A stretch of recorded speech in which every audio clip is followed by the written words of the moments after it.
My name is Sergio Marquez. And this is Play Action, episode 10. And we're going to cover NFL Week 13. Sergio, how you doing, my man? Good, good. How about you? I'm doing good. Man. I just realized, preparing for the show, this is the 10th episode that we're doing this, man. Yeah. How far have we come? It's been fun, man. I've had a great time doing this. Yeah, man, I've been saying it, and we've gotten better and better. The shows just clicking more, and I'm having a good time talking about football every Man, week. it's fun. It's definitely a fun time. And it's definitely just fun to just bust your balls, to add on. Yeah, I feel like I'm gonna bust my balls a lot today, but I'm prepared. Actually, I actually can't have a rebuttal to everything you may say, so There's I can't wait to hear you. There's nothing you can say. I may have some things. There's to say. nothing you can say. but man, how did you feel about Week 13 in the NFL, sir? To be honest, kind of just made it just so to me at least that it's Niners Ravens right now. Yeah. That's really what this whole week showed me. To me, it's all right. It's these two teams in the Super Bowl duking it out because not only was that game probably one of the best game, probably the best game of the season, but it's just they're so good, man. Both teams are just so good, and I don't see another team really competing with either of them right now. Interesting. I think when we do this little breakdown, what we're about to do, I think we may have a couple of teams may give us some problems on either side.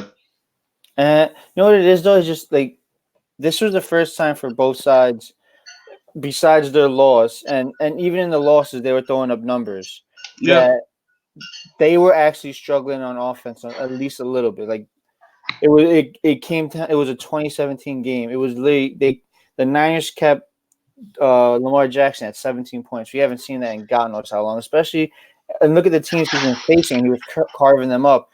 Just that shows that this Niner defense could keep up. I don't see any other defense doing the same to this Ravens team. Honestly, maybe the Patriots defensively, but offensively they can't keep up. And I think also Lamar Jackson. We're going to talk about it when we talk about break down that specific game. I think Lamar Jackson is solidifying himself as the MVP talent. Yeah, he really is. He really is. Yeah. To me, it just like I understand Russell Wilson also played well. He's still a candidate, but this guy Lamar Jackson is just a video game, honestly. Yeah, we're really what it is. We'll talk about that. I have some interesting stats on Lamar Jackson, which I think may sway your opinion towards him being an MVP, or may make you have second thoughts. We'll talk about it. But yeah, I thought Week 13 had some interesting games, some interesting wins, some upsets as well. That I'm interested to see what their future of. One of them has been, the effects of showing now with a head coach being fired. Yeah, and honestly, I really hope the Giants get him, man. I really do. I want him. I want him, man. I'm done. I'm done with this damn regime giving me heartbreak and anguish, man. I'm done with it. But let's ask you, how did you think the Thanksgiving games went?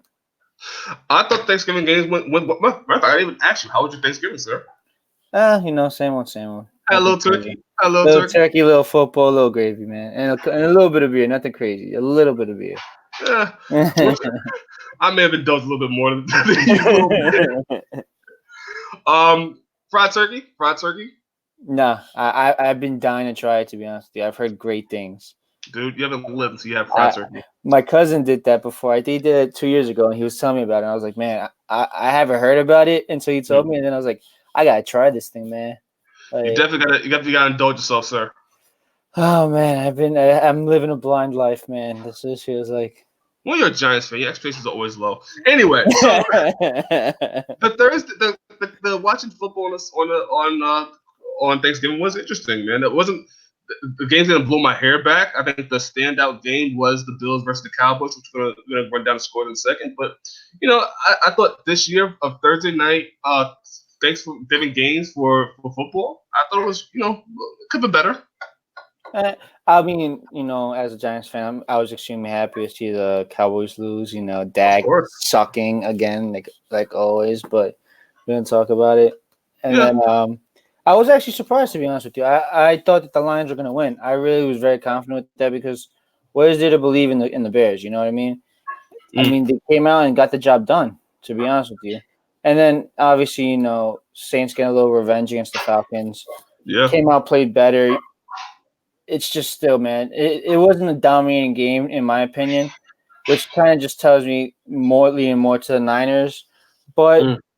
I mean, still, what, 3 weeks left in the season? Because anything's possible, to be honest with you. But the Saints shouldn't be slept on at all. The Saints are still a very serious team. I agree. Enough. Let's set it up. Okay. Before we go any further, please subscribe to the channel for more content like this. Please give a like for this channel and for the show. And also, if you'd love to comment and love to talk about football, comment on our live chat. I'd love to hear from you. Yep. All right. So let's go through the scores, shall we, Sergio? Yes. The Bears beat the Lions 24-20. Anything you want to say about this game? Just a little bit of a surprise, but I mean, Stafford didn't play either, so that's very true. I do want to give a shout out to Mitch Trubisky. 29-38, 338 yards, 3 touchdowns, 1 interception, 76% completion, 118 QPR. We talk a lot about Mitch Trubisky and the Bears team not living up to expectations. When they're good, they're actually good and they actually perform well. And I think Mitch Trubisky did a good job. Yeah, but does this change your opinion on him at all? In mine, no. No, no. He still has a long ways to go, and he definitely deserves a criticism. But I do want to give him a shout out when he does well. Do you think he will be here next year? I think so.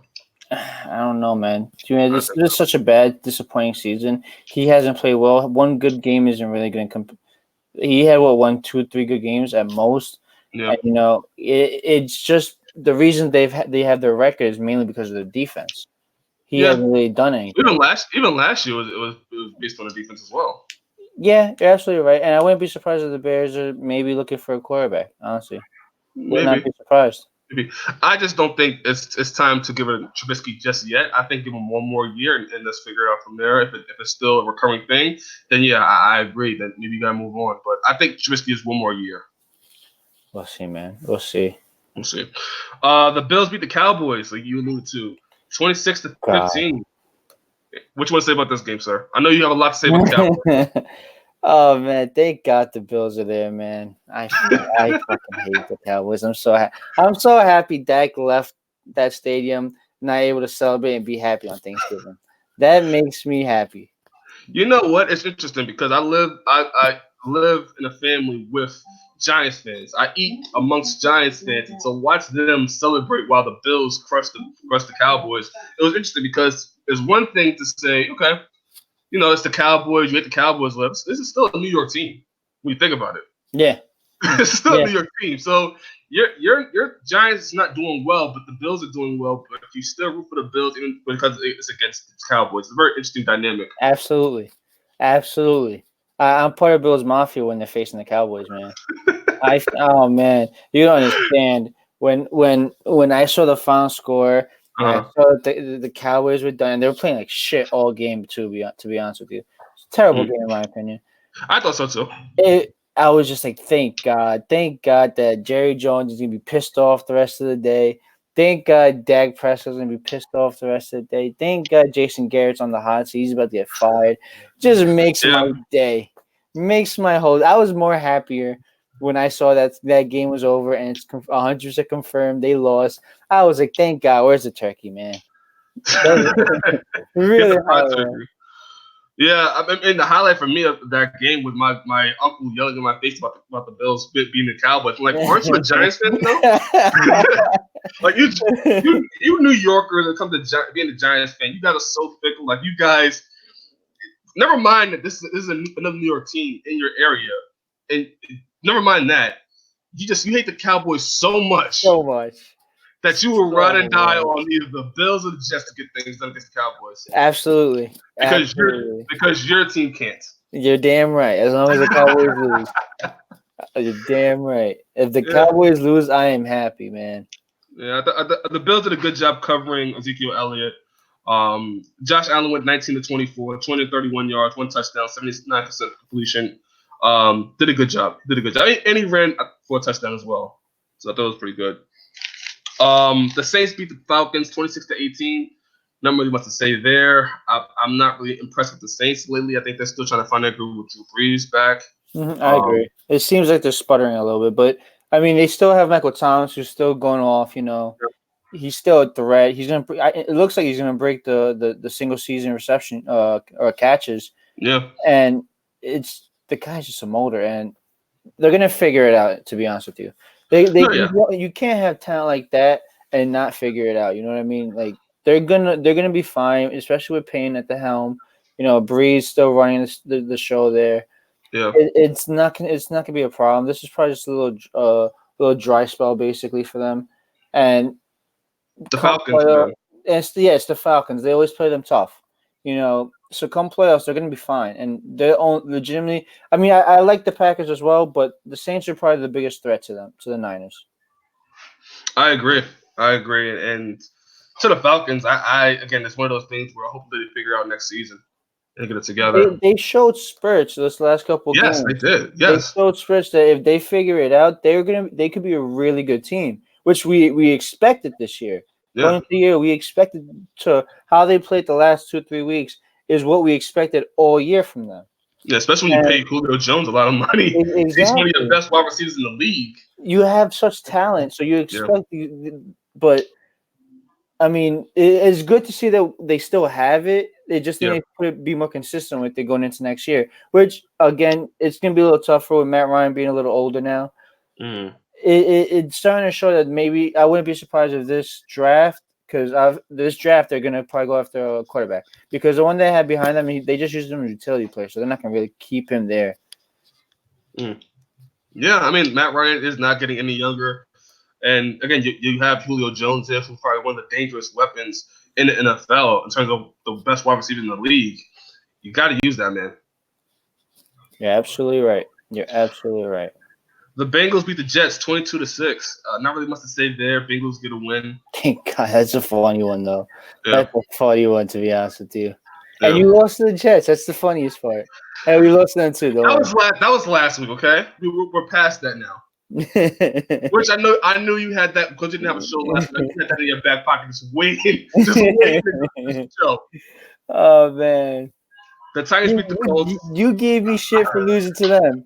All right, so I gotta give it back, man. I'm trying to move on with the show. The Titans beat the Colts 31-17. Not really much to say there. Good game though, very good game. Well, up until the blow at the end. Yeah. The Dolphins beat the Eagles in the upset, 37-31. Carson Wentz goes 28 of 46, 310 yards, 3 touchdowns, 1 interception. Ryan Fitzpatrick 27 of 39, 365 yards, 3 touchdowns, 1 interception. I thought this is the game that the Eagles should have won. Had all the talent in the world to win, they just couldn't get it done. That's the thing with the Eagles; they have such an easy schedule where they're facing the worst of the NFL. Yeah, in the upcoming weeks. They needed to win this game to keep. They're lucky Dallas lost, but with Dallas lost, they could have won this game and easily had their whole future in front of them to make the playoffs. Dallas has a very hard schedule now. Yeah, they need to win this. It doesn't make the Cowboys' job any easier. Like you said, Cowboys have a hard schedule ahead of them. The Eagles again have a easier schedule, but these are the type of games that Eagles have to win. Absolutely, and the fact that they're losing them, it shows. It does worry me a little bit because who knows who do they have next? They have going into next week. They have. I'll pull it up in 1 second. I think the Eagles have the Washington. Yes. No. They have Giants. That's week 15. Giants. But even that, so you have the Giants next. That's another must-win game, and then they have the Redskins. That's another must-win game. Right, but those are 2 teams that should be an easy win. Yeah, but we said the same thing against the Dolphins. That's a 2-9 team. That should be an easy win. Yeah, we lost them. If they're playing like this, even against the Giants, even against the Skins, they're going to struggle. I'm not saying they're going to lose, but it's not going to be the easy games that we expect them to be. Like I, as a Giant fan, do not expect to beat the Eagles at all. And realistically, I don't think the Eagles should even have a problem with us. I will say this though: Washington is getting better. I like Dwayne. Yeah. I like Dwayne Haskins. He's stepping up. I think we kind of missed it the week before, but he's stepping up as a leader on the team, talk to the teammates as well. You see that in the viral moment. I like Dwayne Haskins. Yeah, he's actually playing a lot better, and it's good to see that he's improving week after week. Now they have 2 wins, which is an impressive thing because we thought that they were going to be the number 2 seed in the draft with the second least wins. I mean, yeah. By the way, the Cowboys have the Bears next week or this week. Thursday. They Thursday should night win game. that game. They really should win that game, man. Yeah, But it's also the Bears. You don't know what you're getting. exactly. We You really just talked don't. about Mitchell Trubisky having a great game against the Lions. You know, he may be inconsistent, but he may turn around and have a good game. It's possible, and if he does, I mean, the Cowboys need. This is also another must-win game for the Cowboys. The Cowboys Agree. actually, this is probably the easiest game they're going to have in the last 3 weeks. Yeah, 'cause they have the Rams after that, and then I believe they have The Eagles. Eagles. Yeah, yeah. Yes, they That's not getting easier. and then they have the Skins to end the season. Yeah, So they have to go. By the time they get to the Eagles, they have to have won. They can't have lost. They have to have won the rest of the season. Went out. yeah. Because the only game that I could see the Eagles maybe slipping up on, and maybe just because the Washington's getting better, but that game against Washington may be a game where the Eagles may have a little bit of issues. Is that in Washington? I believe so. I believe so. Yeah, that's what makes it even harder. Yeah, I believe so. So that is something to keep your eyes on. I definitely do think, Carson Wentz has a talent as one of the best quarterbacks in the league. But losing against the Dolphins, man, it's not ideal. If I was to tell you, not naming any names, we have one team 5-7. They have the easiest schedule rest of the year with 3 weeks left, and I have another team 6-6 with one of the hardest schedules for the next 3 weeks. Who would you think would win it all? Who would win the division? The first one, the first option. And that's the thing. That's the thing with the Eagles. They have it all right there for them too. Yeah. And they're basically the Cowboys are asking them to win it. That's what it really is. Yeah. Yeah. And credit to the Dolphins, man. The Dolphins are getting the job done. We talked about the Dolphins this whole entire 10 episode run. But they're pulling it together, man. Do you see any type of plan there at all? No, but you can't go any further. Like you already at the lowest point of the Dolphins franchise. You can't go any lower than where you are. Yes, you can only go up, man. You can only go up, man. Really? The Steelers in the rematch, this grudge match that was built up. The Steelers beat the Browns 20-13. Baker Mayfield underperforms again, and somebody made a joke. I don't know who it was, that Baker Mayfield has more TV time on commercials than he actually has wins. Which, in all fairness, there's a lot of commercials he shot. There is. That's probably why he sucks. We never had practice, but yeah, it's horrible commercials, by the way. I see it all the time. Watching ESPN. The Protect the House one. Yes, that. Hilarious. It is singularly the worst commercial. I think it's a State Farm commercial, if I'm mistaken, right? Wait, are you talking about the one where the thing is beeping? All of them. Nah, the one with the smoke alarm is beeping, I find hilarious, to be honest with you. All of them. I find it horrible. him mowing the yard. Oh yeah, the whole field. Yeah. All of that is atrocious. No, bro, it's actually pretty funny to me. No, it's not. You have a horrible sense of comedy. But Baker Mayfield goes 18-32, 196 yards, 1 touchdown, 1 interception, 56% completion. He also had a hand injury after the game, which is interesting to keep your eyes on. Delvin Hodges from the Steelers, 14-21, 212 yards, 1 touchdown, 1 interception, 66% completion, 95 QPR. A better game than Baker Mayfield. Yeah. This is a backup. He played well, though, too, to be honest. No, yeah, but this is a backup. This is the backup to the backup, man. Exactly. Well. So it makes you really think this whole Baker Mayfield situation that's going on with the Cleveland, whether he is the guy. Yeah, but they're not going to give up on him yet. They're going to, just with all this talent that they have, they're going to give him probably 1 more year. Yeah, like I said with Mitchell Trubisky, I think you give these guys 1 more year to prove themselves. And if it don't work out, then you got to move on. I honestly, the thing is, though, with all this talent, I don't see how you're not successful, man. It shows that it's all mental, in my opinion. Like, he's just lost up there because you can see it in his post-game interviews. He just was lost, man. Well, when you build yourself up as one of the best teams to probably win the season, before the season even started, and there's so much hype going on, the pressure comes on. The pressure comes on when you underperform. They were third highest to bet. Best odds to make to the Super Bowl. They were third, and they're 5-7. Yeah, Incredible, man. and it was not only that he talked a lot. He talked a lot before the season started. He did. We talked about it. He did. And it just Yeah. shows he's not backing up at all. No, so maybe he gets it together next season. Maybe they turn things around and they figure out what pieces to move, what pieces to add to the team to make it better. But They yeah, gotta get rid of Kitchens too. I think so too. Yeah, He can't be there next year. It's just is so bad. He can't be there next year. But that's also then another landing spot for Ron Rivera. which I'm glad. Segway King.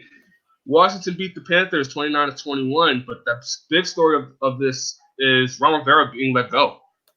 Yeah, And now that's a surprise to me, to be honest with you. that's after this whole Washington beating the Panthers 29-21. Dwayne Haskins had a great game, no doubt about it. But the big story to come out of this is Ron Rivera is now gone from the Panthers, who honestly I thought he was a great coach. I I thought think he is. yeah, absolutely. Listen, I'd get rid of Sherman today, literally right now. If you're telling me I could get Ron Rivera, I'd be more than happy to do that. Do I think the Giants are going to do that? No, but that's beside the point. This is actually just more of a surprise that I thought that they were kind of going to go into the draft with Ron Rivera, so there, maybe get a quarterback through that and have him develop it because he's such a good coach. It's so hard to find a good coach in the NFL. Yeah. Like, there's so many examples of just bad coaching in the NFL. So I feel like when you have a good one, you should at least try to hold on to it for as long as you possibly can. So I would love to hear the reasoning as to why they got rid of him. I think he's officially the best Panthers coach in the franchise. Yeah. Two-time coach of the year. He's a lot. He done a great job with this Panthers team. But I think we talked about it in previous episodes. I think we finally moved to the point where the Panthers are in a reboot mode. I think they're in reboot mode, and Ron Rivera is the first step, and I think Cam Newton may be the next step. Yeah, they're probably gonna get rid of Cam. Honestly, they I have think so. to. If you're gonna get rid of the head coach and the way that they're playing, they're not at all good. You know, they had a hot start with Kyle Allen, but obviously it dwindled down. Yeah. And then if they're completely rebuilding, they have to get rid of the quarterback. They have to get rid of the coach, and I wouldn't be surprised if they just go on a fire some, start getting rid of some of these players. I definitely see. I mean, honestly, you know what? Kyle Allen, he went 27-46 against the Washington, 278 yards, 2 touchdowns, 1 interception. He also rushed 4 touchdowns. He didn't have a bad game at all. Would you go forward with him as your quarterback? I think that may be the direction they're going. I think Kyle Allen may start next year, and we may be talking about Cam Newton possibly being on another team. Do you see them getting a quarterback in the draft though? No, I don't. Really? No, I think they're gonna go all in on Kyle Allen. Really, I would be surprised if they don't go for a quarterback. To be honest with you, I'd be very surprised. Because I don't really see a problem with Kyle Allen though. Yeah, but he never seemed like the solution. You know, he just seemed like he's just a replacement of Cam until he gets back. So maybe you sign a veteran quarterback that's out there behind Kyle Allen. It's possible. But give Kyle Allen, maybe Terry Bridgewater's out there. Maybe you get Terry Bridgewater in that team. I think Terry Bridgewater's a free agent, if I'm not mistaken. Yeah, he is. Yeah, so I mean, you have Terry Bridgewater behind Kyle Allen, and I think Kyle Allen, he deserves one start next year. See how things go. See what he does. Maybe that's the solution here. You still have Christian McCaffrey, who's big time quarterback. Yeah, I definitely see Kyle Allen staying, but Cam Newton is definitely gone. Yeah, absolutely, he's gone. He's not going to be there at all. Which begs the question now: we talk about Ron Rivera, he could end up in many places. What about Cam Newton here? I still think the Bears would be a place he could land. I do think that the Bears are done with Trubisky. I wouldn't be surprised if they don't want to go through the draft. They could just sign Cam Newton. But it depends also on how they see Cam Newton. You know what I mean? Yeah. It's also possible then they just go through the draft. But I do think there is a couple spots that Cam Newton could land. Wouldn't be surprised if Miami's one of those spots too. You know. You're saying? No, I was gonna say I have an idea. I want to talk about the team that we're gonna you're probably gonna joke about me later on, which I'm fully ready for. I want to hear your thoughts on Cam Newton possibly joining that team as well. For what team? Raiders. and getting rid of Derek are Carr. you done with Derek Carr? That's the question. Are you done with Derek Carr? I'm asking you as an outside person, not a fan of the Raiders at all, but Uh, just slowing down. Would you trade Derek Carr? uh, to get Cam Newton as your quarterback? Yeah. No, I wouldn't, because Why? Derek Carr has shown this season that he can still ball. You know, this season wasn't supposed to be anything special, realistically. And brought it to the point where week 13, you're like, oh shit, we might be able to make a run at the division. You know what I mean? Okay. Like, he actually hasn't played terrible. He's definitely shown improvement to what he showed last year to Oh, no now, doubt. and 100% improvement. So I'm at the point where it kind of like it stages with Derek Carr, where he was on such a high rise till that injury. And that injury was a Okay. serious injury, and it kind of Yep. pushed him back. And now he's on the same rise again. And I feel like we're starting to get close to the point where how he was playing right before the injury. You know what I mean? Like, I feel Okay. like next year he could actually, if it's a continued improvement, I'm not gonna look at the Chiefs game, one loss that bad. It's gonna happen, and it's directly not all on him. His defense didn't play well at all. So if you tell me he's continuing to improve by next year, I expect him to be at that same level where we were talking about him in the MVP race. Okay. So I would stay away. I wouldn't trade him at all. I'd give him one more year. If next year comes and it's back to what we saw last year, or there's no improvement, he's stagnating, I would be like, okay, we could trade him for some draft picks. So the team's definitely going to want him because there's always going to be a coach out there that's going to look at Derek Carr and be like, I could work on that. I could fix that. So you could get some draft picks and then just start all over again. Okay. You know what? I wouldn't be lying to say that I haven't thought about Cam Newton. Really? And I haven't thought about a trade to a team, maybe for a draft pick or maybe for a big defensive player. Why? We'll talk about when we talk about the Chiefs. I want to save that. Let's hold on to that for a second, Okay. But let's move on. Buccaneers beat the Jaguars 20-11. Nothing really say much there. Rams beat the Cardinals 34-7. Broncos beat the Chargers 23-20. Nothing crazy. Texans beat the Patriots. Thank that God. was a game. That was a great game, man. That was a game. That was a game that caught me off guard. I had a great time watching that game. I just loved the way that Deshaun Watson played that game. I was very happy, by the way, that the Texans defense played. And it just shows that this Patriots team is extremely, extremely, extremely vulnerable. This isn't the Patriots of old where they're going to just run through the playoffs. This is a seriously vulnerable team. Yeah, I agree, man. My biggest takeaway from this is they should have never gotten rid of Josh Gordon. No, they have no weapons out there at all. More so than that, just looking back at this Patriots season, we've talked about, Antonio Brown, that situation, how that fell apart. But the Patriots gave away a lot of people. Yeah. Demaryius Thomas. Fast. Demaryius Thomas, they sent to the Jets for Antonio Brown. They got rid of Josh Gordon. And now they're just stuck with, Julian Edelman, James White, Jacoby Myers, Philip Dorsett, Mohamed Sanu, N'Keal Henry, who's a draft pick. But there's nothing that really blows your hair back. No. In terms of it's literally just, okay, let's stop Sanu, and then everyone else, what the hell are they going to do to us? Yeah. And even Julian Edelman's pretty good too, but I mean, he's good behind another great wide receiver. Yeah, absolutely. Or another dangerous weapon, like a tight end like Gronk was. Julian Edelman as the sole receiver to really look out for is not as great. No, it's not. It's because he would get lost within the big receiver. So everyone's worried about Gronk. Oh, look, Julian Edelman slipped out and found the opening. But if it's like, okay, let's just stop Edelman. All right, he has nowhere to hide. He has nowhere to slip out because everyone's watching him now. Yeah. And another thing with this team as well is when the defense is not playing good, like Deshaun Watson goes 18-25, 20-34 yards, 3 touchdowns, no interceptions at all, 72% completion, 140 QBR. Even DeAndre Hopkins threw for a touchdown, which I want to shout out.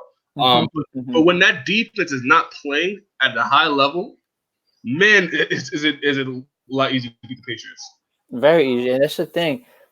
It's gonna happen. It was bound to happen that this defense showed a little crack in the shield. You know what I mean? But it's. I mean, I'm happy that Deshaun Watson finally got one on Tom Brady. He was 0-2 before that too, and the Patriots. It was kind of shown in the last couple of weeks. We've talked about in the past episodes that their offense isn't good. It's average offense. It's not the offense that we see in the past where Tom Brady's dissecting defenses and just marching down the field. And like you said, when this defense struggles even a little bit, it just shows how easily it is to beat the Patriots. And that's the thing. I don't know if the Patriots could ride this defense the whole playoffs unless Tom Brady finally wakes up and he actually starts playing like the Tom Brady of old. This team, it's gonna run into the Ravens. It's gonna run into the Texans again. It's not gonna have an easy way to the playoffs, no matter what. It still has to face the Chiefs. Even if it has to face the Bills, there's still a team that there's a lot of holes in this team. Yeah, and I want to take what you said for a second there. I don't think it's all on Tom Brady. I don't think Tom Brady performance is the issue. But my problem is you don't have the weapons to really throw it to who are going to be consistent enough. No, you're right. He doesn't, but in the past couple of weeks, he hasn't played well at all. And that is not because of the weapons. He just hasn't been playing well himself. And I think that's a big issue of it. Okay. I'm gonna to concede that. I think because I believe this is the first 300-yard game in 3 weeks, I believe, and we've talked about 150 50-yard games, but it's not average Tom Brady. He hasn't played well. You're right. You're absolutely right about that. We did talk about that. And I just feel bad because I know how good Tom Brady is with weapons with him. We've seen it. Yeah. And it's, to me, it just seems like the Patriots deliberately are just throwing away these weapons for Tom Brady. I don't understand why Josh Gordon was let go. I didn't get it either. It baffles me, that he had weapons. He had probably the best wide receiving core where he had Brown and Josh Gordon, and he lost both of them. Dude, at the beginning of the year, at the beginning of the season, we were talking about you had Julian Edelman, you had Demaryius Thomas, you had Philip Dorsett, you also had Antonio Brown potentially, you also had Josh Gordon. You had a star-studded offensive weapon ready to attack every team you go against, and we've gone from everybody. We've gone from that to now James White, Julian Edelman, Kobe Myers, Matt Lacosi. I'm really saying that name right. Philip Dorsett, Mohamed Sanu. Mohamed Sanu had to step up, if anything. He was the one. He's probably the only one, besides Julian Edelman, who was reliable. But Mohamed Sanu has to be the second or first option here. That's the thing. He's not. And he played absolutely horrible. N'Keal Henry, who was a draft pick, who I knew they was trying to look for another tight end to fill up that hole they had, and he's not really playing well. It's just, it's so wild. So it just shows in one football season how fast the team can change. You're not kidding, man. You're not kidding at all in terms of several teams we talk about in the show where at the beginning of the season they look great. Yeah. And then as the season progresses on and on and on, they just deteriorate right in front of your eyes. It's honestly like we said with the Falcons, we see a great team and they just deteriorate. With the Patriots, and what's crazy about it, we're talking about them like if people were just to turn onto the show right now and hear how we're talking about a team and not know what the team is, they would think that this team is like 3-9, Yeah, you're right. They're 10-2. That's the crazy part. Yeah, and who knows? They may just turn it around. We've seen time and time again going towards the postseason. Tom Brady just turns into a different person, and this team just transforms. Yeah, and so it's just they walk right to the playoffs, and you're like, where was this team in the regular season? Yeah. So who knows? Who knows? But We could be right completely now, wrong. We could be completely wrong. before we get off on this, my personal opinion, if Tom Brady and this Patriots team pull this off, if they're able to win the Super Bowl this year or this season, I don't know how you can argue that this Patriots franchise is the best franchise in NFL history. There's no argument there because they're probably out of all the contenders in making the playoffs, they're in the middle. I'm Yes. not expecting them to win at all because we just seen how their offense plays, showing that if the defense struggles, it's not a good team. If they win it and they find a way to just make it to the Super Bowl and win it all, I'm gonna be shocked. I'm gonna be completely shocked. And you will never hear arguing from me ever saying something in the realm of this being a bad franchise because this is, oh my god, It will be the craziest Super Bowl achievement I've ever seen. as a You think Raiders about, fan, you you must think hate of, it though. you know what? I don't. Just because I love Tom Brady. You're a Raiders fan? Why do you love Tom Brady? I respect the game. I respect his talent and what he could do, Oh, and man. how this team, this whole franchise maneuvers, right or wrong. Your team got screwed over. Conspiracy or not. Your team got completely screwed over because of Tom Brady. Oh no, I know. And you love it, and you love the man. History. I know. Listen, I can't hate the game. I can't hate the game, man. I can't hate the game. I definitely do love what this franchise does. And again, if they go to the Super Bowl and win it with this team, this lack of offensive team, with Rex Burkhead as your MVP, probably. Oh yeah, probably, most likely. Probably, yeah. It would be amazing. It would be amazing to me. But I'm glad you brought the Raiders. And again, segue king, Sergio. Let's move on to the Chiefs versus the Raiders. Beat the Raiders, shall we? Now I know. Coming into this episode, previously, but we were going to do an episode last week. Unfortunately, we didn't do it. You got lucky. You got lucky.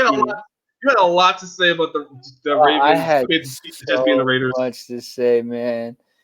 You didn't. No. You didn't just get beat, man. They came and smacked the shit out of you. You guys got. Oh man, you guys got killed. God.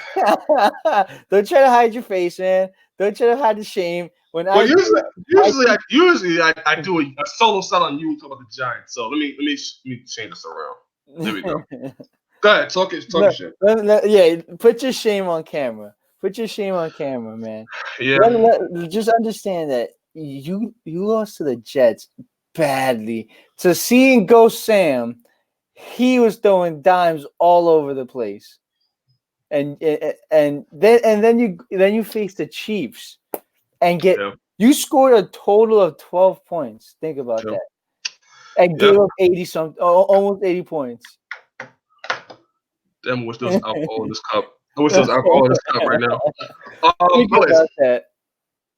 By the way, okay, so I'm glad you had your little joke to say. It's nothing worse than what the Giants have done this season.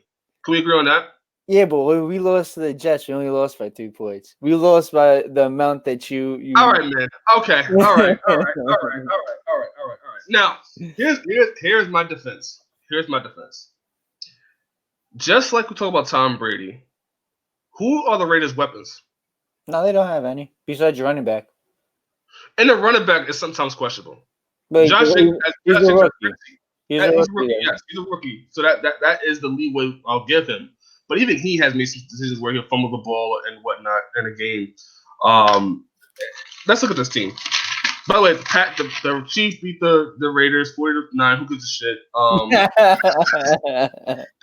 Division game, yeah. The Raiders now fall 6-6. Ooh. Patrick Mahomes go 15-29, big whoop, 175 yards, 1 touchdown, 51% completion. Not a great game, but he did 3 carries, 25 yards, 1 touchdown. So that was a good overall game. But speaking of Patrick Mahomes just on himself, Patrick Mahomes is not the same Patrick Mahomes, I think. No. Can we agree on that? Yeah, I think something's wrong. I think we can say Patrick Mahomes, even though this is a great game by him, it's not the same pop in the step that I remember seeing earlier this year. Do you think that the injury is still lingering, or do you think Yes. the league caught up to him a little bit? No, I think it's a combination of both, right? It's a combination of both where this season, we saw from the beginning of the season with the Jaguars. The Jaguars was all over him from the beginning. And I Yeah, think that offensive line it's uh, shaky. is shaky. It's shaky to where it's good in some moments and it's actually really, really bad in some moments as well. And we've seen Patrick Mahomes get popped time and time and time Yep, again, especially leaving the pocket as well. I agree. So I think the blueprint is out on him. However, I think also the injuries, man. I think going from the Jaguars game, the first game of the season, he gets injured and continue to play at this level and continue to get banged up game after game after game after game. And I think he was rushed back too soon. I think you could have let the backup play a couple of games more. Matt Moore, yeah, I agree. I would have loved to have Matt Moore play the Raiders. Yeah, of course you would have. I would have loved it. Of course you would have. The way you guys played, I don't think it would have made a difference. I think it would have made a greater game. Oh yeah, you still scored 9 points. Not that we could have scored a little more, but I think that's the the point. I think Patrick Mahomes was rushed back a little bit sooner. He even said, I think somebody even got an interview with him and said that he's still a little banged up and whatnot. Which again makes going to the playoffs try to go to a Super Bowl win even a little bit harder. I agree, and I do think that, like you said, the league did catch up to it. I do think there's a little blueprint out there. It's usually that's how it works. After one crazy year, the league starts to figure out how you work, how it makes you drive. What moves you're gonna usually make, and like you said, the injuries does pile up. That offensive line is so bad, and Yeah. listen, no matter who you are, no matter what type of quarterback you are, if you keep getting hit the way he got hit, you're gonna get hurt. I mean, I don't care if you're Cam Newton, I don't care if you're Tom Brady, I don't care who you are. If you're gonna get hit like that, you're gonna get hurt. And just showing, and I hope he figures it out, because I do think that he's obviously one of the most exciting players in the NFL. That's without saying. Yes. So it's just so fun to watch a kid with his talent play, and it just sucks when you see that he's rushed back, like you said. I agree with you. Matt Moore should have stayed in at least a week or two longer. It wasn't like they were getting their asses kicked. They were playing well. They were still putting up points, and they were still winning. Yes. You know what I mean? So give the kid a little bit of rest. He's still young. Yeah, you want to win now. You want to win as fast as you can, because I understand the longevity of some of these players. It's very short, so you want to win as soon as you can. But you just cut the longevity in half if this kid gets a serious injury, because you rushed him back to win now, where if you waited 2 weeks, for all you know, you could have got 2 more years out the kid. You know what I mean? Again, I always think back when we talk about players like this, think RG3 and how the way he was utilized. If just done a little bit differently, we would talk about RG3 in a different light than we are now. Absolutely. You saw his first year. He looked phenomenal. Yeah. I hated facing him because he just tore us apart. You know what I mean? Yeah. And it's just, what did they do? They kind of just ran him into the ground. Yeah. And then now, what is he? He's the backup. He's a backup in Baltimore, and he sucks. When we're talking about a guy that Heisman Award winner, came into the league, and we thought that he was the next one. He was the next Michael Vick. I'll be honest with you. When RG3 was on the schedule, it was one of the, like Patrick Mahomes early in the season. Yeah, you see that name. It's like, oh my gosh, my team got to play that team, and I just know it's gonna be a bad game. Yeah, absolutely. So that was RG3 at one point. And what could have been, man? What could have been if he was treated properly? Yeah, I agree. But that's Patrick Mahomes. We got to talk about Derek Carr. Derek Carr goes 20 of 30, 222 yards, 1 touchdown, 2 interceptions, 66% completion, 71 QPR. Sir, let me ask you, is that a good game to you? No. No. For Derek Carr, no. Because he's been playing well, man. His last couple of games have been playing well. Besides the Jets game, he was on the streak of just playing very well, very good football. You don't think so? I think Derek Carr has been good, but there have been moments where he just makes dumb decisions and he just quit scratch ahead of some things Derek Carr does. Like before going into the Jets game, what was your opinion on the season? I thought it was a very good season for Derek Carr. I thought under the situation that he was in, I think that's why we put a little, like an asterisk under it. asterisk under this whole entire Raiders run is they had Antonio Brown early in the season. We thought they would have high expectations for them, and they lose Antonio Brown, so we have a little bit of sympathy. I especially have sympathy because it's my team, but it doesn't change the fact of how Derek Carr has been playing. And Derek Carr has made some questionable decisions, not on the offense alone. Now, the offense is a problem. You have Darren Waller, you have Deontay Watson, you have Foster Moreau. That's not going to get it done. Josh Jacobs, he's a good pickup, great running back who could potentially be even great, but he's a rookie. And he still has long ways to go as a running back in this league.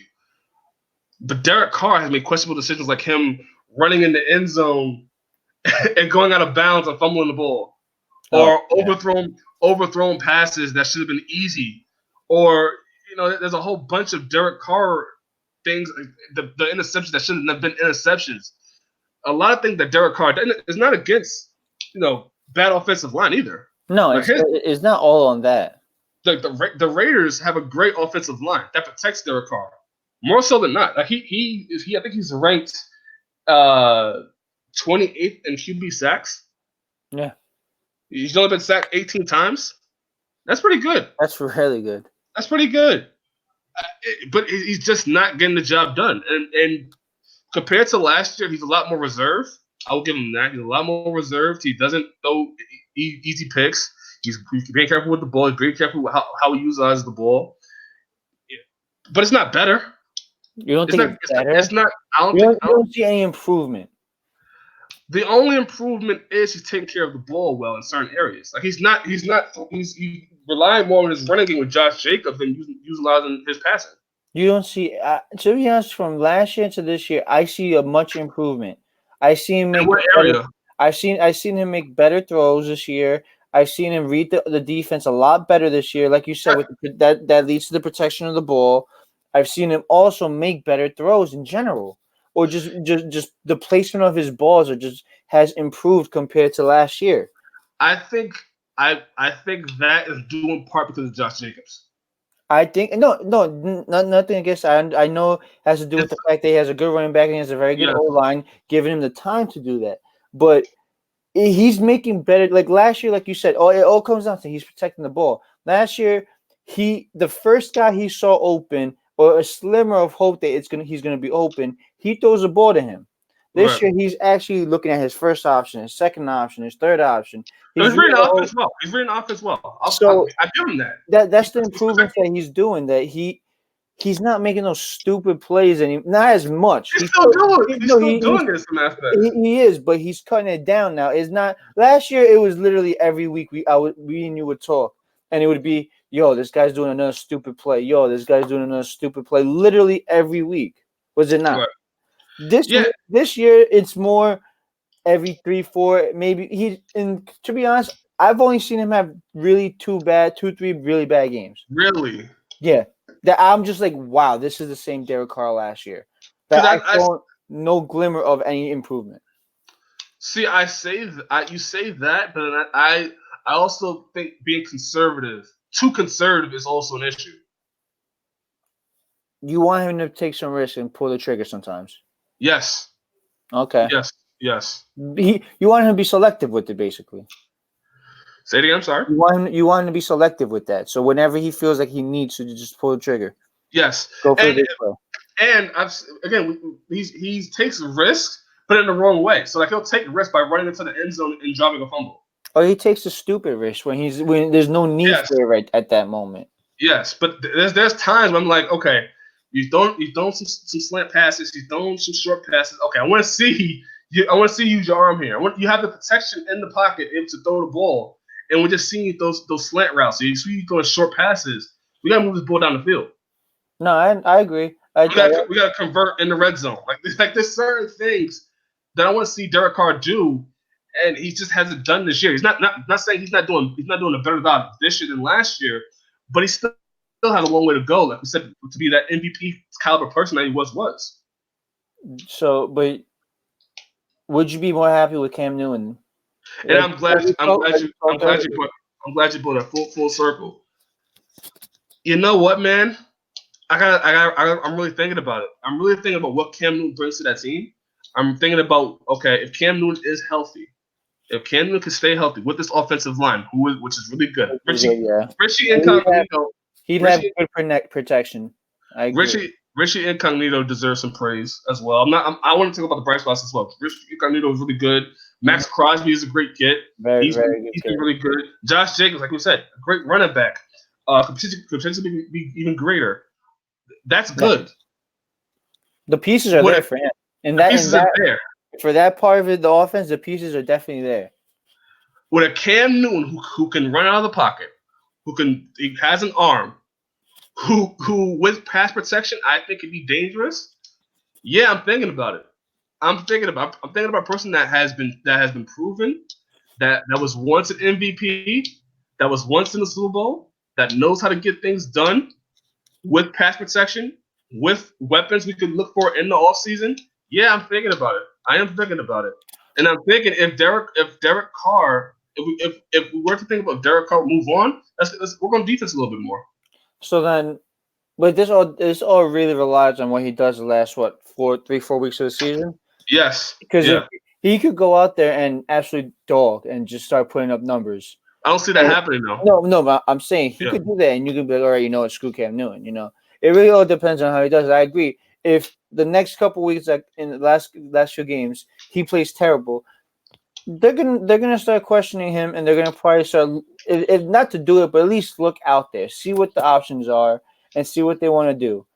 I still think they're gonna give him another year. You know, I still think that Gruden has all the confidence in the world in this kid, so I don't see Gruden getting rid of him. I would decide to make a stupid move like we saw with the Khalil Mack thing. Well, no, I think the Raiders may be at a point where they may have to do something desperate. And I think moving to Vegas too. I think that is also a big factor as well. Right? I think the Raiders may be in a position to have to do something blockbuster. You want the hype going into Vegas. Yeah. If he plays bad like we're expecting him to. Yeah, and I'm thinking also. I could definitely. As somebody that is a Raiders fan, and also somebody that's being objective here as well.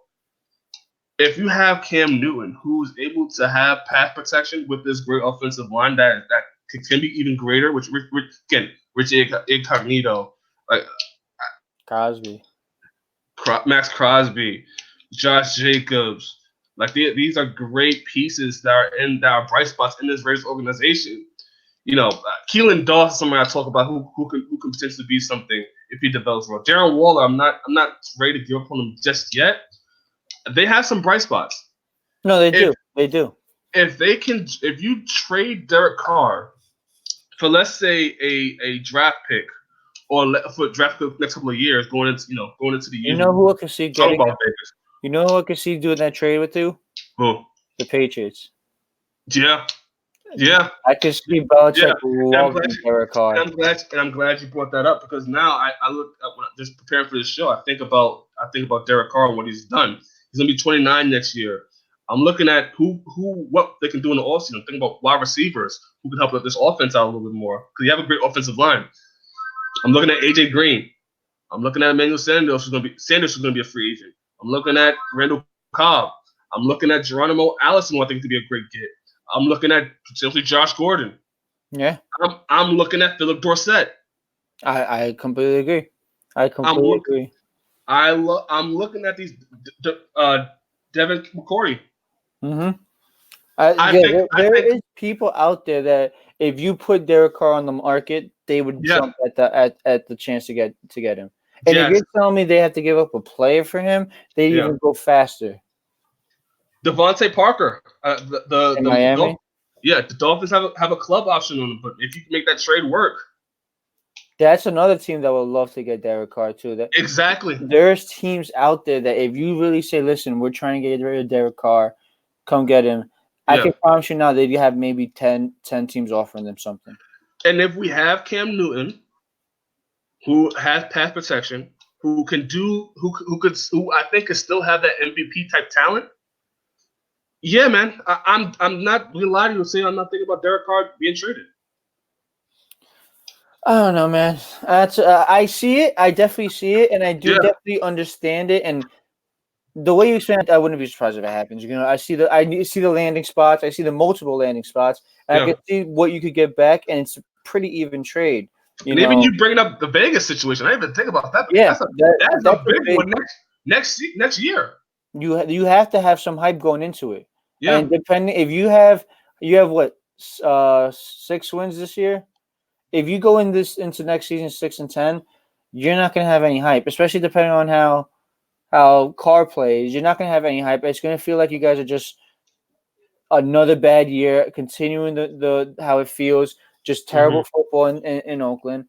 Yeah, you're right. It wouldn't be a surprise if they have to do a blockbuster deal. If they have to make some noise to be like, yeah, we're here, we're in Vegas. We have a superstar quarterback. Yeah, we're gonna make some noise.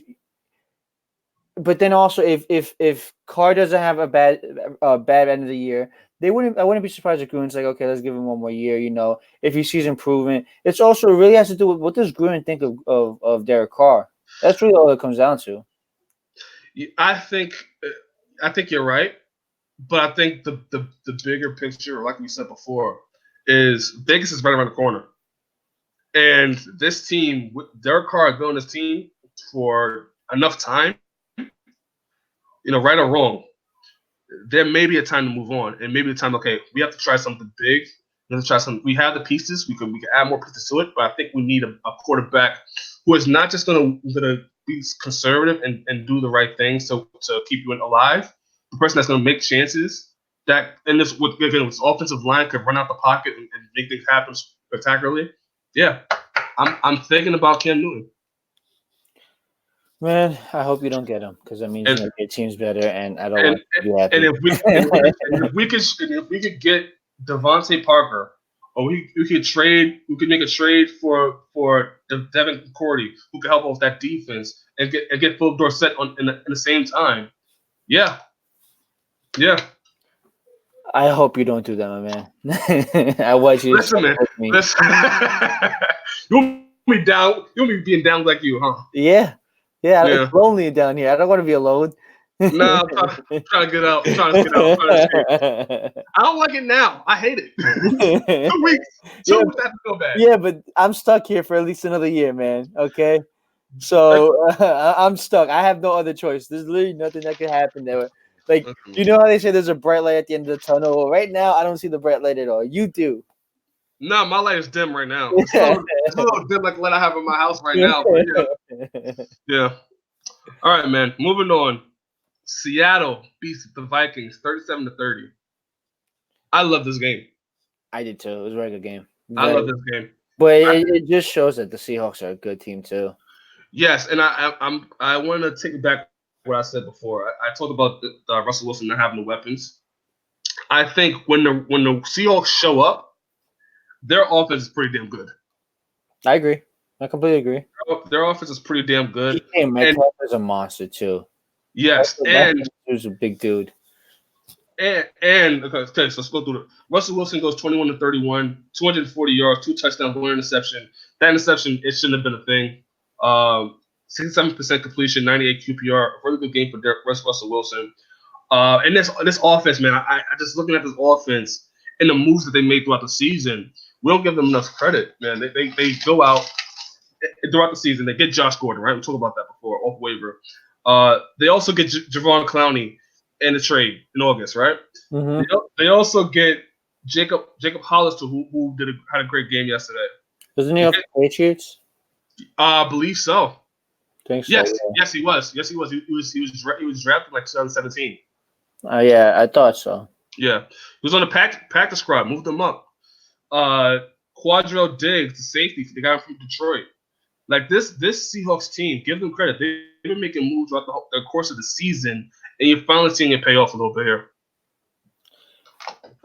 To be honest, when you said that Russell Wilson was an MVP candidate, I thought so a little bit, but I was very much leaning towards Lamar Jackson, respectively. Yeah, but he's still hanging around now, man. No, yeah, definitely, man. He's definitely hanging around. It's not like he's gonna fade away at all. This isn't gonna be don't get me wrong. I still think Lamar Jackson's a favorite, as he should be, but it's not like you can't make an argument for Russell Wilson. If someone wants to say that it's a unanimous Lamar Jackson, that's bullshit, man. Because Russell Wilson is playing this incredible football. Can you believe he never got a vote as MVP? Which is crazy. I mean, don't get me wrong. I was never a big fan of him, as I said before.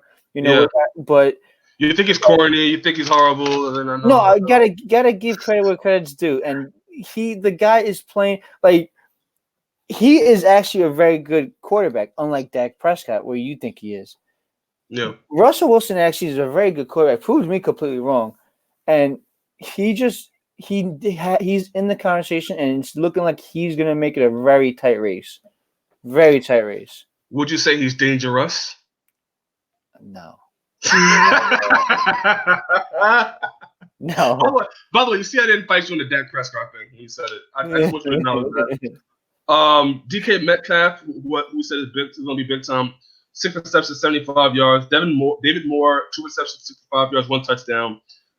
Jacob Hollister, 6 receptions, 44 yards. Great pickup. Rashad Penny, 4 receptions, 33 yards, 1 touchdown. Josh Gordon, 1 reception, 10 yards. Tyler Lockett is still on that team. Chris Carasone, 1 reception, 7 yards. This team, offensively, has the weapons, and they know what they want to do. They want to run the ball, and when it's time to make the big plays, Russell Wilson will do it. He'll find a way. That's basically what it is. Yes. I love watching the Seahawks team. More so than ever before. I love watching the Seahawks team. Well, that's because now they're more complete. When it was a Legion of Boom, they were just such a scary defense. It was a historically good defense that the offense kind of got lost within it. And it was a good offense too. It wasn't a bad offense, but Marshawn Lynch was just so scary that it's like, oh yeah, it's the Seahawks defense, and then it's the offense. Now it's just like it's good on the defense, good on the offense. They have Jadeveon Clowney on the defense. They have Russell Wilson on offense, and they're both leading the pack. And just this team is overall just a very good team. This is why. I mean, I still don't think they could keep up with the Niners. I do think they have maybe a better offense than the Niners, but Jimmy is still a very good quarterback, at least for this year. And I do think that the Niners defense is just all out better defense than this defense. Dude, I truly think, and we talked about earlier in the episode, I think the Seahawks are the dark horse. I think they are the team that can upset this whole entire picture we have going on. Right, because I see either. Oh, you're right, because we had the Niners, Saints, and Packers above them. We never really talked about the Seahawks. Yeah, you're absolutely right. I think this Seahawks team, and they've like I said, they made trades, they've made pickups over this course of this season. Getting Javon Clowney, get him Jacob Hollister, who was good. Josh Gordon, Quadri Diggs. I hope I'm saying that right. As a safety from a trade with Detroit, like they have slowly gotten the pieces together to have a complete team, and I love it, man. And defensively, I think they're good. Offensively, I think they're even good, even better. So even Trey Flowers got an interception over Diggs, I believe. Diggs was going to the side to get the ball. Trey Flowers got over him, got an interception. This team, Travis Homer with the fake punt. Yeah. 29 yards. Like, this team is so exciting to watch.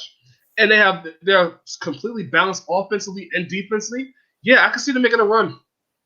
Absolutely. I wouldn't be surprised if they upset it, but it's just, I mean, to be honest, I think right now it's the Saints and the Niners up top of it all. And it's the Seahawks and the Packers, right below them. I do think the Seahawks are better than the Packers. It's just I feel like they're just 3 good teams above them, or 2 good teams above them, that they're not going to be able to beat. I don't think they could beat the Niners yet. I don't think that they could beat the. They did. They have, but in the playoffs, I don't know. We don't know about Jimmy Garoppolo. No, you're right. You're absolutely right. But that defense is so good, and we've seen it multiple times in the past. Defense wins it all in the playoffs. Defense is what wins it all. We saw it when the Seahawks faced the best defense in football versus the best offense in football when they faced the Broncos, and they just actually destroyed them. defense wins, and this Niners defense is probably the best defense in football. No, you're right. You're right. You're totally right. I wouldn't be surprised if the Niners ride that all the way. You know what I mean? I just think with Russell Wilson at the helm and this offense and defense being so good as it is right now, and in this game with the Vikings, the Vikings are no punk. They're a really good team. Kirk Cousins, they're 8-4, good team, yeah. Kirk Cousins did a good job. I wish we could see more of Stephon Diggs. I wish that connection between Cousins and Diggs was a little bit better than what it is now. Dalvin Cook is still big time. They should have played Jaleel Johnson. Just want to shout that out. But yeah, man, I think this Seahawks team, I think it gives people some problems. And I think the 49ers, as good as the defense is, if Russell Wilson can make the big plays like I know he can, and he could have the clock management skills that he has, yeah, I think it will lead to Seahawks being that dark horse. I don't really consider them a dark horse, to be honest with you, though. Yeah, you have to. You have to when you think about the season that they previously they weren't even considered even a title contender. I mean, yeah, but you also have to think the NFC is such a tight race because besides the NFC East, you have with the Cowboys and the Eagles. Those two teams don't really count. You still have the Seahawks, the Niners, the Packers, the Vikings, and the Saints. That's 5 teams that religiously can actually win it. I'm sorry, they can actually win it, and they can actually. Any team of them could run through the playoffs, could mess up anyone's hope, could beat anyone on any given Sunday. Because if I was to sit there and tell you, oh, the Vikings made a run to the Super Bowl, you wouldn't be surprised. If I told you the Packers, you wouldn't be surprised. The Seahawks, the Niners, the Saints, any 5 of those teams could win. So I don't think that the Seahawks are really a dark horse because looking at it's such a tight race for just all our best team. The Niners have it right now, and in my opinion, I think they're going to probably have it going into the playoffs. But any other of those 4 other teams can beat the Niners, and vice versa. It's just such a tight race that to sit there and say that the Seahawks are a dark horse is just like not necessarily. I'm thinking overall, just looking at the whole aspect of going into the season, and now here we are.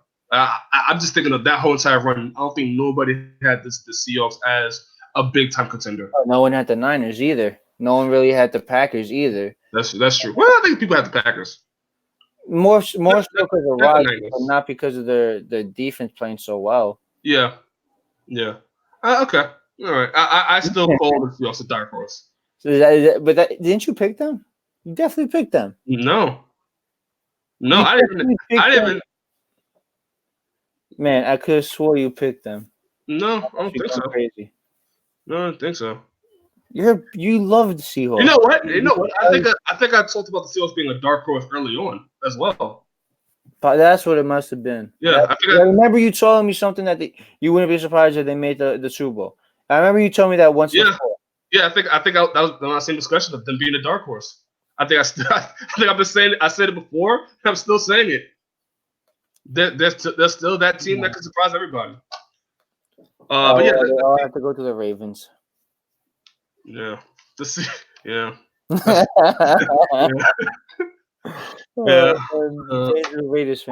knows? Maybe Patriots get the Ravens out of here. Who knows? You wouldn't want that. You wouldn't want that, man. We'll talk about that off air. Because I have some thoughts about the Ravens. But speaking of the Ravens beat the 49ers 20-17. I thought this was a good game. Jimmy Garoppolo goes 15-21, 165 yards. He did fumble the ball, although 1 touchdown. Raheem Mostert rushing 19 carries, 146 yards, 1 touchdown. Their offense was what it was. Kendrick Bourne, 3 receptions, 42 yards. Deebo Samuel, 2 receptions, 41 yards, 1 touchdown. I thought they did good.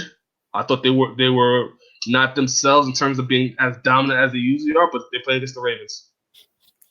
They had the chances to win as well. They did have the chances to win. And I'll tell you this one.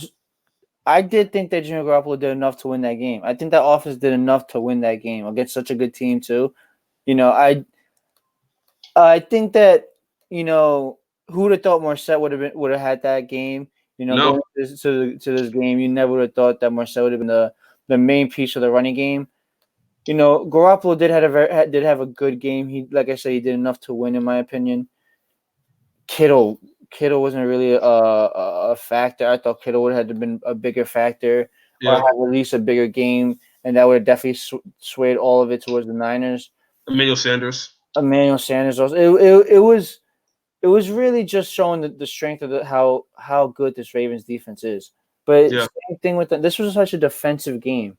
Like, who would have thought with these two offenses we would have seen a 17-17 game going into the last 3 seconds? You know what I mean? No one would have thought that. Yeah. DeForest Buckner got a sack. But this 49ers team, I'm not mad at you for saying this 49ers team are the team to beat in this NFC. But the story of the game is how good Lamar Jackson is. And I don't know if this could hold up going into the postseason. I don't know if this is a long-term thing to keep doing. But the way Lamar Jackson is playing is phenomenal. Looking at the stats, though, is it really like, I understand the rushing is impressive, especially from a quarterback, but he only had 105 yards. Yeah, and that was what I wanted to get to, right? Because when we talk about MVP, when we're looking at the quarterbacks, right? Russell Wilson is having the better season as a quarterback. No doubt about it. Yes, Lamar Jackson doing what he's doing, not only as a quarterback but as a rushing as almost like a running back when you look at it. Really, he's having a great season, phenomenal season actually. I believe he's leading the. Yes, I have it right here. So he's ranked 9th in rushing, 977 yards, 7 touchdowns. As a quarterback, he's the first in yards per run attempt with 7, averaging 7. Tied with Dalvin Cook at number 2 in first downs with 56. The stats are nice, but just looking at the passing alone. No, the passing is not the best. It's not the best. It's not. It's not the best, and that's why I lean more towards Russell Wilson. Because even though Lamar Jackson is having a good season as a how do you want to call it, a rushing quarterback, I guess. Rushing quarterback, yeah. It's very hard to define what he really is, because he's not really throwing the ball as well enough to even call him a elite quarterback. But as a rushing quarterback, he's doing a phenomenal job. I don't know how long that can hold up though. When teams start, he takes hits. When a team starts to download the data of what Lamar Jackson is doing, I don't know if that's carries That's why I feel like this is Mahomes all over again, to be honest. Yes. I'm glad you brought it full circle. I agree. I think it's the same situation where teams are going to figure out Lamar Jackson, and what he's doing is phenomenal. Yes, it is. But I think people are going to figure out Lamar Jackson, and come playoff time, that's not going to fly. It's not, because number one, we've seen this before in the sense of Vic, but we've also seen it recently in the sense of Kaepernick. He was the same way. A guy with a bullet of an arm, but relied a lot on the running. And obviously it's Cam Newton as well. And obviously we're seeing that it's working for now. It's great in the regular season, but like you said, in the postseason, in the playoffs, and then also going into next year, they're going to have a lot of time to study his film, see what he's doing. And yes, the guy is a video game. I'm not taking anything away from his ability. The guy is an amazing athlete. But the thing is, 105 yards as a quarterback isn't impressive, It's actually a very bad game. Now, you can hide it because, you can say he had 16 attempts. He had 110 yards rushing. You can hide the passing with that. But what happens when he has a game where the team goes all out on just stopping him running and making him pass?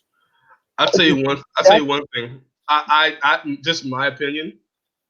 I think Bill Belichick is already waiting to face Lamar Jackson again. Yes, absolutely.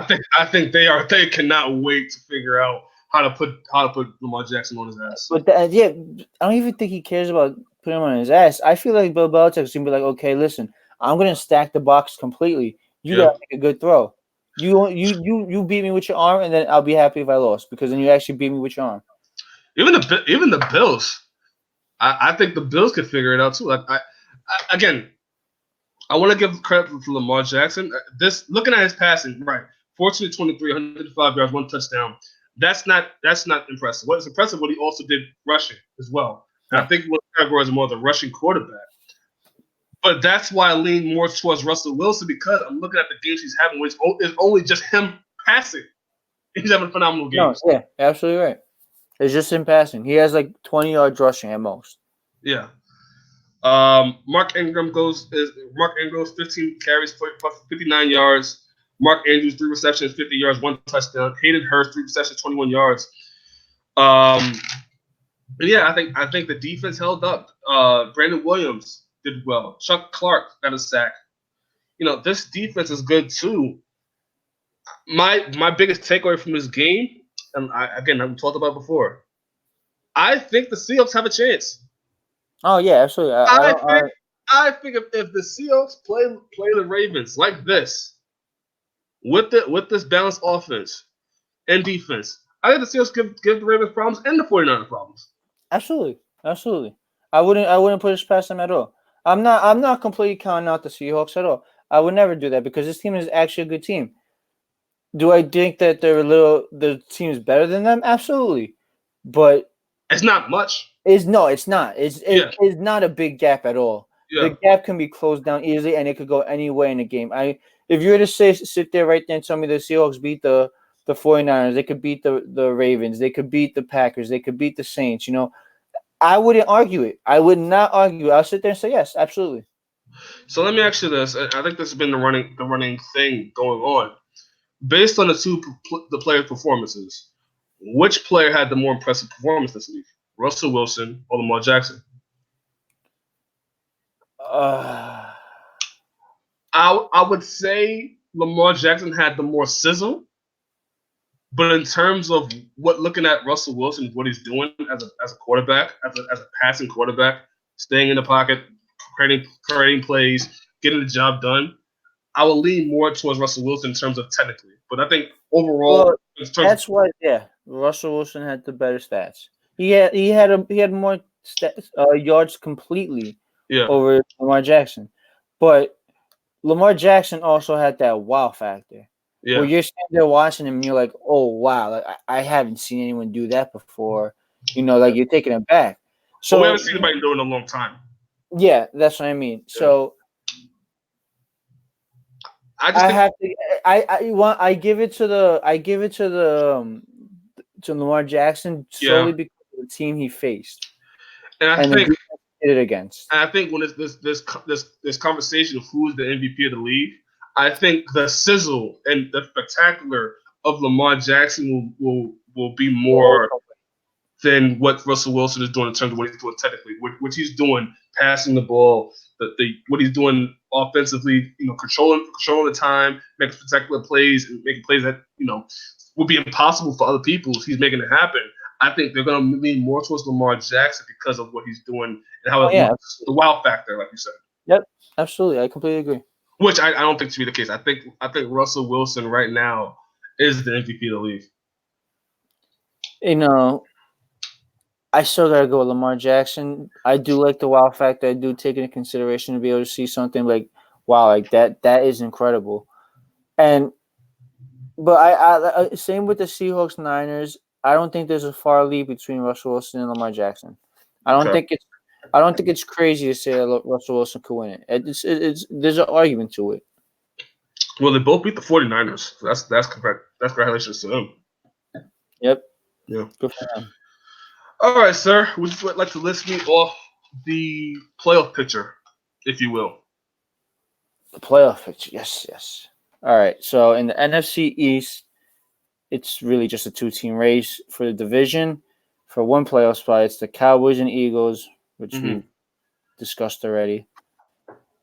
NFC West, it's another 2-team race, and it's a really good one, man. The Seahawks and Niners both at 10-2. Right. That's definitely gonna come down to the last game of the season. I believe they play again, if I'm not mistaken. And right now, the Seahawks have the tiebreaker because they won. Right. Because they beat them. So they have the first place. They're tied right now with the Saints for the number one seed. Then we have in the NFC North, we have another 2-team race with the 9-3 Packers and the 8-4 Vikings, which I wouldn't be surprised at all if the Vikings win that division at all, to be honest with you.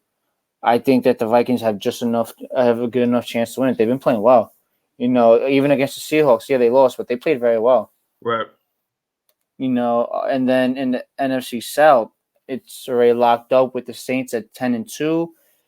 Also stuck for the number one. They're fighting for the number one seed in the playoffs. And I'm gonna tell you this, man. I'll tell you who has the number one advantage. Whoever gets home field advantage in this division, in this league. Whoever gets it is gonna go all the way, in my opinion. So out of the three teams right now that have 10-2, the Seahawks, Niners, and the Saints, with the Packers only 9-3, so they're right behind them. Right. Whoever gets home field advantage throughout the playoffs is gonna go all the way. That's my opinion. Yeah, and to be honest with you, the 49ers don't have an easy path to get to the playoffs. No, they don't. No, they have to play the Saints this week. They also have to play the Seahawks again. Yeah, week 17. They have a hard schedule, and that week 17 game is going to determine it all. Yeah, in my opinion. Yeah, it's going to determine the whole thing. So, and I think the Steelers are now in the wild card spot, right? Yes. We're just going to get to that. Look how that team turned around. Well, we have in the AFC, we have the AFC East with the Patriots at 10-2, and the Bills right behind them, surprisingly at 9-3. Right. So the Bills have an actual chance of going for the division. They have a very good chance of winning this division. They won 3 in a row too, so they're kind of hot. And the AFC West, we have the Chiefs at 8-4, the lowly Raiders at 6-6. So the Raiders still have a chance. Probably don't. It's the Raiders. No, we don't have a chance. You don't got to sugarcoat it anymore. we're done. We're thinking about Cam Newton. In the AFC North, we have the Ravens at 10-2 and the Steelers coming out of nowhere. To be honest with you, at 7-5. Impressive. They're right behind the Bills for the first wild card spot, and then in the AFC South, which kind of start to spread out, because remember we talked about a bunch of teams all I think at 5-5 they were at, or 6-5.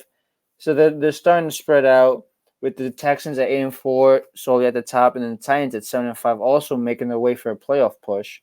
Again, so who the hell had the Titans over the Jaguars? They've been playing well too. Yeah. They went 3 in a row too. They've been playing very well. And what's crazy is we thought it was only going to be a tech. You said the Jaguars, which was wild. I never thought that was going to happen. But we said the Colts and the Texans, man. That's one of those bad takes that I had earlier in the show. We was trying to be controversial and everything, and I was a little shot in the dark there. But no, yeah, I thought Nick Foles and this team would have figured it together, and it's just not happening. No. Yeah. But that's good, man. That's good. Let's go through week 14, shall we? So I have to list up here. So let's start with the Giants facing the Eagles on Monday. It's an ESPN game. Then we have the Cowboys Bears Thursday. We have in Sunday's games we have the Colts versus the Buccaneers. We have the Dolphins versus the Jets. We have the 49ers versus the Saints. We have the Lions versus the Vikings. We have the Broncos versus the Texans. We have the Redskins versus the Packers. We have the Bengals versus the Browns. We have the Ravens versus the Bills. We have the Panthers versus the Falcons. Chargers Jaguars. Titans Raiders. Chiefs Patriots. Steelers Cardinals. Seahawks and Rams. Sir, out of those games, what are your games to watch? Like usual, I have 3. Okay. I have the Ravens Bills, which I think is going to be a very, very good game, and it's going to show up. The Bills defense is going to have to step up and show off that really good line. Yep. So we'll see that. I have obviously the Niners Saints, another very good game that it's just going to be such a fun game to watch. Right. I think this is going to be my preview for the NFC Championship game. This game right here. Okay. And then I have the Seahawks Rams. Okay. I think the Seahawks Rams game is going to be a very good game. Rams aren't playing bad. The Rams, obviously not the year that they wanted. They were supposed to be more competitive this year, but they're still a very good team. They still have a good coach. They still have a good quarterback and still have a good defense.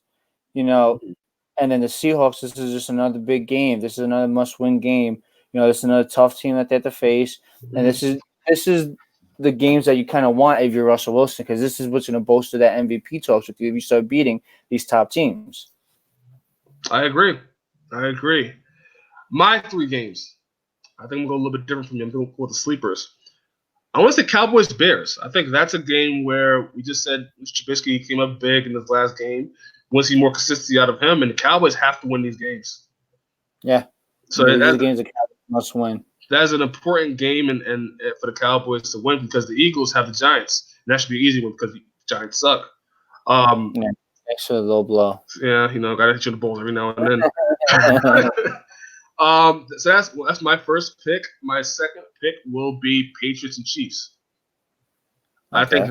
I think that game, we'll see how Tom Brady and his Patriots bounce back, and let's see how the Chiefs go against a good defense that will challenge Patrick Mahomes. Again, we talk about Patrick Mahomes, is he fully healthy or not. This is a team that you don't want to face if you're not healthy, who will go after you. Right. They will go after you. They really will. And I think, again, we'll have this conversation probably next week. We'll talk about maybe Patrick Mahomes will be rushed in there, or maybe Patrick Mahomes is ready to go. Who knows? Yeah. You never know. He could go off. He could tear this defense apart for all we know. And we'll be back here next week talking about how good he was playing and how he shut us all up, basically. Yeah, and also Tom Brady's on the clock. You're right. He hasn't had the best season. Let's see if he steps up going towards his postseason. Yeah, he has to start now, ramping it up if he wants to get into the postseason playing hot, and expecting us to expect him to run through like he usually does. And I'm going to say another game. I'm going to go with Steelers-Cardinals. I think that game. I knew you were going to pick that game. I knew you were going to pick that game. Yeah, because I'm looking at the Steelers team, and their team that I had no expectations with Big Ben being out. And you talk about not having Le'Veon Bell and how this team was going to be. With a backup of a backup that's doing well, and they're in the wild card position. So we may see this Steelers team, maybe a couple of people jump out of a wild card spot, and we have the Steelers come right in. No, you're absolutely right. Well, the Steelers right now, they have the second wild card spot. Right. They're in the second place of the wild card, I mean. Right. So if they win and some other teams in that wild card spot loses like the Raiders, which, I'm praying for next episode the Raiders beat the Titans. I got something positive to talk about. But that's the Raiders. Maybe one of those teams that maybe one of those teams that maybe get eliminated. I can't wait to add another 3 points to your total the last 3 weeks. Oh my God, we were there. We were about to win the division. Yeah, you were, and then they just smacked you in the face. And then the Jets smacked you. The Jets, out of all teams. And then life hit me in the face, and now we're not even close to being number 2 in the wild card spot. The Steelers and Cardinals are an important game because who knows where that wild card spot can go. Oh, you're right. You're right, but oh man, I'm praying for the Titans. You literally just had to reach out and grab it, and you would have had the division. What happened? You lost to 2 teams that are jokes, man. Well, not one team that's a joke. No, okay. One team that's a joke. I'm sorry. You lost to one team that is a joke. I'm not gonna let you disrespect the good goddamn name of Patrick Mahomes. No, but he did tear you apart. He made you a joke. No, yeah. I mean, he could tear me apart. That's expected. The Jets, unacceptable. You had Adam Gase. You gave Adam Gase a win. His one season as a Jets head coach, he could say, "I beat the Raiders." It was a fucking black hat we needed. All right, so any final word before we go off this show, Sergio? Episode 10 of Play Action. Nah, have fun, guys. Enjoy week 11, huh? Well, week 11, week 14. You're all punch drunk over there. Yeah, enjoy week 14. I cannot wait to come back here next week and hopefully talk about the Raiders. And talk about the terrible Raiders, yeah. And we'll talk about the Giants too. Move to the Eagles. A division match as well. But see, there's a difference. You guys are collapsing. We suck. Complete difference. Oh God! I hear you talk about Daniel Jones and all this week, huh? Oh yeah. What am I going to talk about? What the hell am I going to talk about, man? I know. But keep them in there. Leave your lineman on the sideline. Yeah, Leave him there, man. Who else am I gonna put out there? Eli? Really? Come on. The guy hasn't thrown a football in like 9 weeks. Yeah. It's a mess. All right, man. I have no more words. Hopefully the Raiders get a win next week so we can talk about some good things. And again, I'm interested to see how these games shake out because we are getting close to the playoffs and the picture is starting to shake up a little bit. Yep, picture's starting to get more clear and clear every week, man. Yeah. All right, man. Signing off. My name is Tyree Simon. My name is Sergio Marquez. And this has been Play Action Episode 10. See you next week, guys. Have a good one, guys.